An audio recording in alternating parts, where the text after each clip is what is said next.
Actividad 4. Un antenista está trabajando en el tejado de un edificio que forma un ángulo de 30 grados con la horizontal. Se le cae un martillo, que resbala, al llegar al extremo del tejado, queda en libertad con una velocidad de 10 metros por segundo. La altura del edificio es de 60 metros.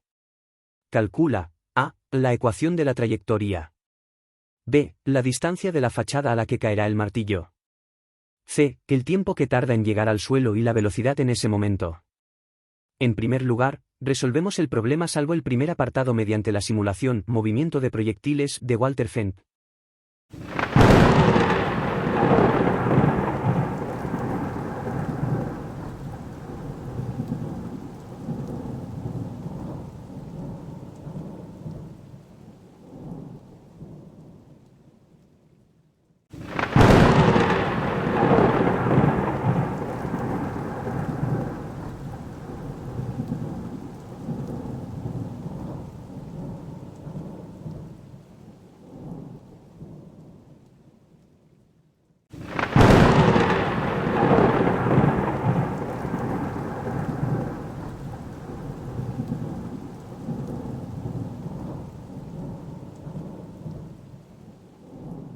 El ejercicio 4 es otro ejercicio de lanzamiento parabólico, que en principio uno no tiene que saber qué es de lanzamiento parabólico hasta que no lo lee y ve qué es lo que ocurre, claro.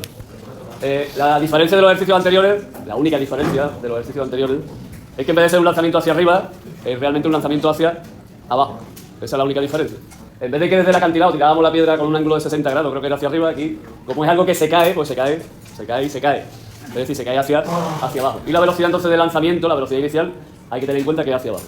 De todas maneras, repasamos, que veo que es difícil que nos lo planteemos muchos de nosotros, el seguir unos pasos para que el ejercicio quede claro para el que lo hace y a ser posible claro para el que después lo tiene que ver, que después alguien lo va a tener que ver. Esto no va de que alguien lo tenga que ver, realmente va de que nos enteremos nosotros.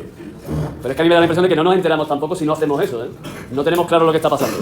Así que lo primero que está hecho ahí es un dibujo. En este caso se ha dibujado el tejado. Yo ya he leído el ejercicio, me imagino que todo el mundo lo ha leído, así que no me he parado a leerlo. He dibujado el tejado en este caso forma 30 grados con la horizontal y está a una altura de 60 metros sobre el suelo. Así que he dibujado el suelo, el tejado, el edificio y el ángulo que forma. Y por aquí está cayendo, no sé si se ve, lo he dibujado aquí de rojo, por aquí está cayendo el martillo.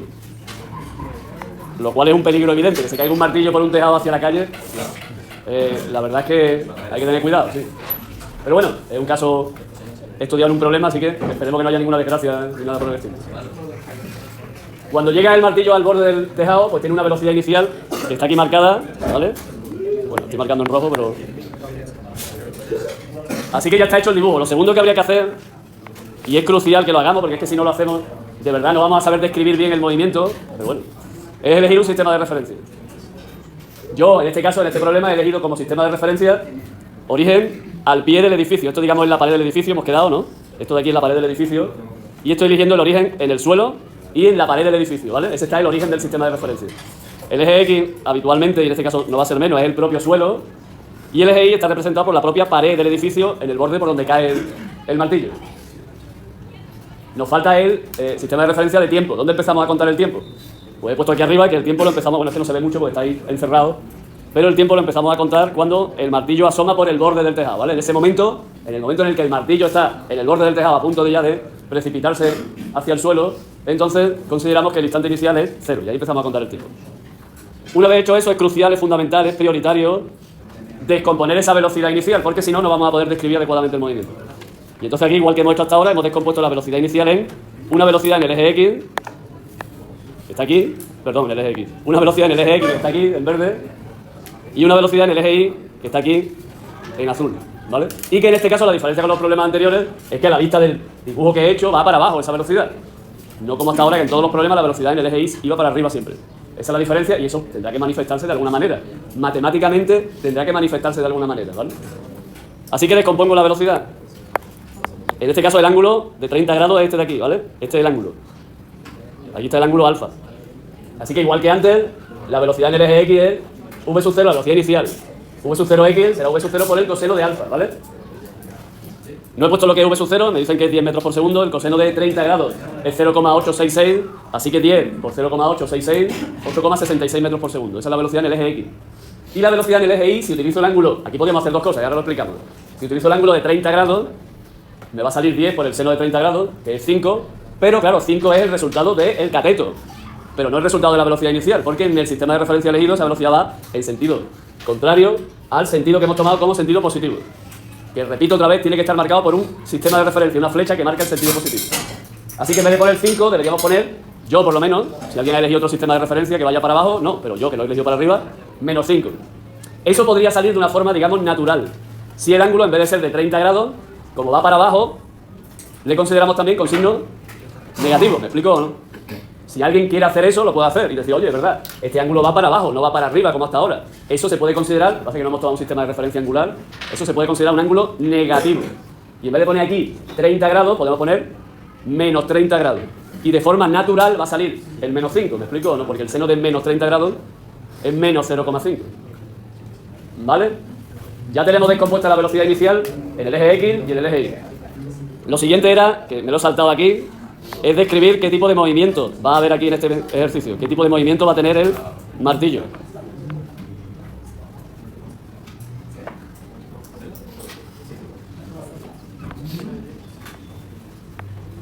Y a través de los movimientos que son rectilíneo y uniforme por un lado, y rectilíneo uniformemente acelerado, llegamos a las ecuaciones, que es fundamental, aunque creamos que no, escribirlas, porque si no, la descripción del movimiento se nos puede escapar de las manos, no vamos a poder describirlo bien. Así que una vez que sabemos que los movimientos son rectilíneo y uniforme en el eje X y rectilíneo uniformemente acelerado, escribimos las ecuaciones. ¿Hay algún problema? Que creo que lo hay, pero bueno, a ver si me lo preguntáis. ¿Sobre escribir las ecuaciones de los movimientos? Sobre escribir que la velocidad en el eje X es constante. Y en este caso, en el eje X es la misma que la velocidad inicial. Y vale todo el rato 8,66 metros por segundo. ¿Hay algún problema con eso? ¿Hay algún problema en que la posición del eje X es x sub 0 más v sub 0 por t, p menos t sub 0 realmente? Y que como ya tenemos los parámetros x sub 0, vx y t sub 0, puedo escribir ya la ecuación como x igual a 8,66t. ¿Hay algún problema en entender cómo se escribe una ecuación de un movimiento donde x se tiene que dar como x y t tiene que darse como t? Y lo que hay que sustituir son solo los parámetros característicos del movimiento, x sub 0, v sub 0, x, que en este caso vx, y t sub 0, que lo hemos determinado ya en nuestro sistema de referencia. Habría que hacer lo mismo en el caso del movimiento rectilíneo uniformemente acelerado, donde además la velocidad no es constante. Y entonces se queda también escrita la velocidad en el eje Y, y hay que poner VI y dejar claro que eso es VI en función de los parámetros característicos del movimiento, v sub 0i, que ya hemos averiguado que es menos 5, y la aceleración, que yo ahí no la he dibujado, bueno, sí está dibujada, está aquí, y que va en sentido también contrario a mi sistema de referencia, así que es de menos, yo por lo menos he puesto 10, menos 10 metros por segundo al cuadrado. Debería habernos dado aquí el dato. El que haya querido poner 9,8, perfecto, porque como no está el dato, que ponga lo que quiera. Pero que habitualmente el dato que se va a poner es de 10 metros por segundo al cuadrado, al menos aquí en la Tierra, claro. Ahí faltaría la ecuación del movimiento, es decir, la ecuación del eje Y. Vuelvo a preguntar, ¿hay algún problema en escribir esas ecuaciones? Que eso viene del tema anterior, esto no es de este tema. Si el problema lo teníamos ya antes. Y hay que ir quitándose ese problema porque si no, aquí vamos a continuar con el problema de no saber escribir una ecuación. La I, pues también pasa lo mismo, la I es un movimiento rectilíneo uniformemente acelerado, tiene su propia ecuación. Y ahí hay una serie de características del movimiento, I sub 0, V sub 0i, T sub 0, la aceleración en el eje Y, que ya conocemos y por lo tanto lo sustituimos. Lo que no podemos sustituir es la I y la T, para que nos quede una ecuación. Y ya tendremos la ecuación del movimiento en el eje Y. Ya tenemos el problema preparado, ya está dispuesto todo para que lo resolvamos. Esta es la parte más larga, a partir de ahora viene lo más corto, es resolver el problema. Y lo primero que me pide el problema es la trayectoria. Hasta ahora no habían pedido ningún problema a la trayectoria, estupendo, porque así vamos a ver que es una trayectoria parabólica, y por eso a este movimiento se le llama parabólico, claro, si no, no tendría mucho sentido.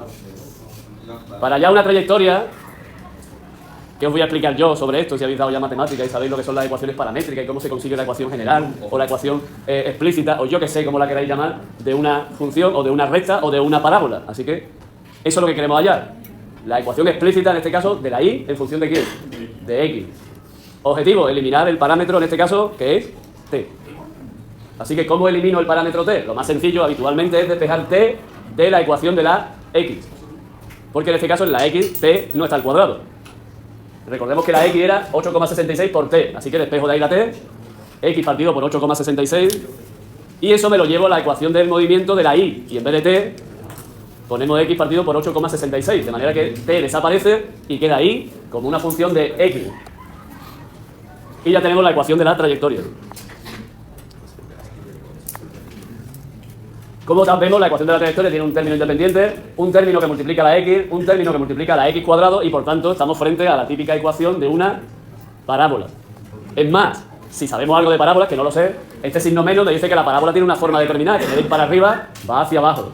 que es lo que está pasando, ¿no? Físicamente hablando, eso es lo que está ocurriendo. Así que esa parábola describe el movimiento, por lo menos desde el momento en que x es 0, claro. De x negativo no sabemos nada ni nos interesa, ¿vale? De acuerdo, apartado A, entonces obtenido.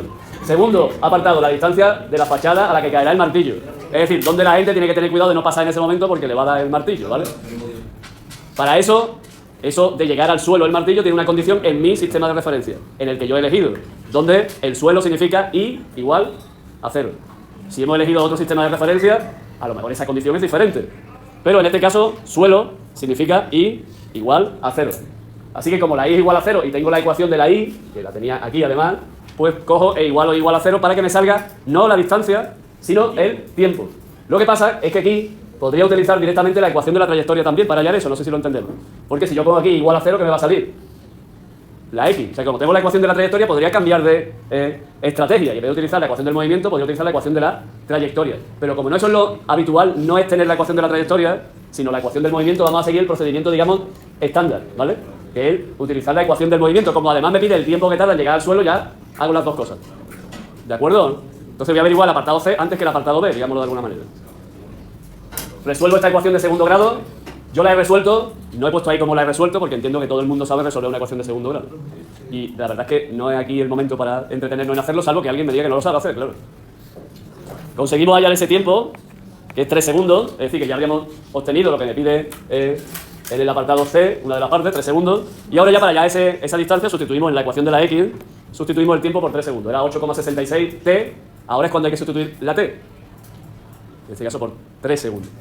Resultado, si no me he equivocado, me lo decís, 26 metros. Así que habrá que tener cuidado de pasar por ese edificio a 26 metros de distancia de la pared porque nos pueden caer martillos por allí, ¿vale? Sobre todo cuando veamos que hay un antenista trabajando en la azotea o yo qué sé. ¿Vale? Nos faltaría entonces el apartado C, que ya nos pide ese tiempo, que ya hemos averiguado, así que ya lo tenemos, 3 segundos. Y además me pide la velocidad con la que llega el martillo al suelo, para que tengamos claro que llega con velocidad y puede hacer pupita, ¿vale? Que no llega y se cae allí y se queda, no, sino que cae con velocidad y puede hacer daño. Lo de la velocidad es algo donde siempre, insisto, tenemos dificultades, porque la velocidad tiene dos componentes y hay que dejar claro cuáles son las dos componentes. Y solemos pasar sobre todo la X la tenemos siempre discriminada a la pobre porque se nos olvida. Y es que la velocidad tiene dos componentes y además la X es la más sencilla. ¿Por qué? Porque es constante y vale lo mismo arriba y abajo. Es decir, que tenemos una velocidad X que es 8,66 metros por segundo, constante. Y lo que hay que averiguar es la componente Y. Para eso ya escribimos la ecuación de la velocidad. Esta ecuación la habíamos escrito ya y la teníamos preparada para cuando nos lo pidiesen. En este caso me lo piden. T igual a 3 segundos. Sustituyo T igual a 3 segundos, ya tengo la velocidad I para T igual a 3 segundos. Así que ya, con eso, yo ya estaría satisfecho, ya no me hace falta que me digáis más. Pero si ya lo escribís como vector, pues ya queda uno perfecto, ¿vale? Es decir, un vector, porque el vector velocidad es eso, un vector. Con su componente X y su vectorcito, y su componente Y y su vectorcito, ¿vale? Y queda un mono así. Y de hecho queda como debería quedar, pero insisto, si escribimos esto, ya es suficiente porque estamos escribiendo lo mismo, lo único que estamos poniendo son los vectorcitos al lado, ¿vale? Fin del problema y de lo que nos estaban pidiendo. Un problema en este caso más completo incluso que otro porque aparece la ecuación de la trayectoria que no nos habían preguntado hasta ahora. Pero de llegar al suelo y eso ya es muy habitual que me lo pregunten. Aquí, por ejemplo, no se pregunta la altura máxima porque es evidente cuál es la altura máxima, y va cayendo, no sé qué, de dónde partió. No tiene sentido aquí preguntar eso, digo yo. ¿Cuestiones o dudas?